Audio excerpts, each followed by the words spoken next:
it was Flandre and Blippo. They had translations going, so they were able to like have a conversation with each other. I thought it was really unique. Speaking of, conversations, people speaking different languages, but there itself. The biggest thing now, though, is the Dragon is not going to take priority because Kanavi has gone top, gets the flash, gets the knockback from 369, but Sheer is still Mbessa. The spear, is it going to be enough? One more hit. 369 is going to commit. 369 gets it. The turret ramp is not enough. In the main stage of Split 2. We do get that trade in the end. It's funny how it ends out. So I don't really favor this play as much for FPX because they're only just playing 2 lanes versus 3, but they have 3 grubs. Oh, it's 4v2. Oh, bullet time on top too. Public execution under turret, but the turret is starting to ramp. Look at this. The Impale coming through. 369. They're going to get the 1 trade back, and now Crisp is up here too. Needs to be careful, though. Get back to the turret. Does not have here coming into the 12-minute mark where we have a lot of presence from Awesome in mid lane. Yeah, no, I mean, that presence kind of getting over because Top Esports on the Dragon. Uh-oh, I see a Oh, no. They don't have anything. He has no flash, no cleanse. He is down. Kanavi taking the pickings. Got that. That's on me. It has changed. It did change. We'll be honest about that one. Yeah, we'll be honest about that one. But I think that once this Nashor Siege comes through for Cream, that's when the front line really is going to start to melt. We have a skirmish. Oh.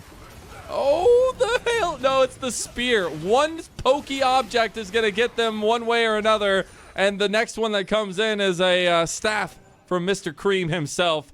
5-1 early. Care going to try to pick out the mid laner Top East. But now he overextended himself. He's going to have to flash or spirit rush or maybe both to get away from this setup. He is between 2 towers and maybe between 2 deaths. Insta stun. Spirit rush doesn't matter. And you still fall to King Kanavi. That built-in Hail Blades there with the empowered W, insta-proc the winner's bite, and things are just going to go from bad to worse here. We have seen this early on from Awesome, but I really like how Kanavi and Top are playing around this, and Kanavi continues to be the jungler that is on fire this split, and he's looking to continue to make plays. Crisp.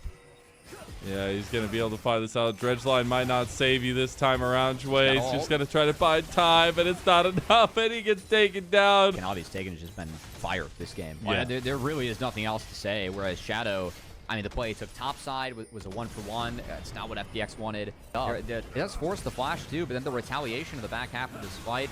Oh, hold on. Oh, Impale into the bullet time. Kanavi's about to go down. Has the shield back up. Jackula barriers nothing but still survive. Cream with a 3-man big Emperor's Divide. And you look, everyone from FPX is gone except for Care. And everyone from Top Esports is still alive. Looks like the Phoenix is falling in game 1. Going to be about to get a revive in game 2. Oh, they actually got the charge. Really well done there by Top Esports. They're starting to style a little bit. You can see Shadow in the player cam is actually kind of having a chuckle. I think FPX, they realize that this game is pretty doomed. Yeah, they're going to yoink the inhibitor turret and just keep on trucking in this game as that fight, Kanavi Elk doing 16k damage in fights as Ezreal. Like, I learned that elks were carnivores that night. Maybe. And we all learned new things. Yeah, I'm adding this clause because when I said Top Esports, not only in the placements, but also here in the main stage. And now Care in a 1v1 against 369. Going to dodge out of the shock blast. Oh, Creep! He's just gone. Grand Starfall in from Kanavi, but he's in a 1v3. And now TP's coming in. We're going to get the rebuttal already, though. Dway is gone. Now 369 hitting a big 3-man shock blast there.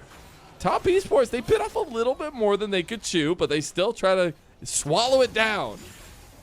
The Cream was flashless. I'm just got caught. Oh, Shadow gets Jackie Love, and Jackie Love just steps in there and dies. Top Esports fumbling the bag a little bit here. Still almost 10. I gotta say, though, like, there's a minute left on the setup from Top Esports, and for me, this is where Top Esports has been really solid as a team. It has been these objective setups. That is Azir turret coming down, going to guarantee both mid and bot prio. And Chris, oh, they're looking hard.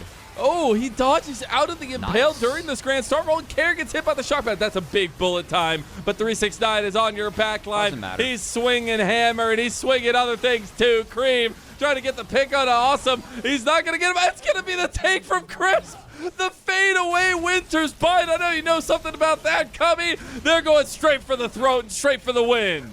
Yeah, this was an A+ game to pick from, and Chris played it well along with the rest of the team. Kanavi MVP unquestionably in this one as Top Esports cruised to a pre-Baron spawn Game 1 victory. Shortest game of the section so far of this split.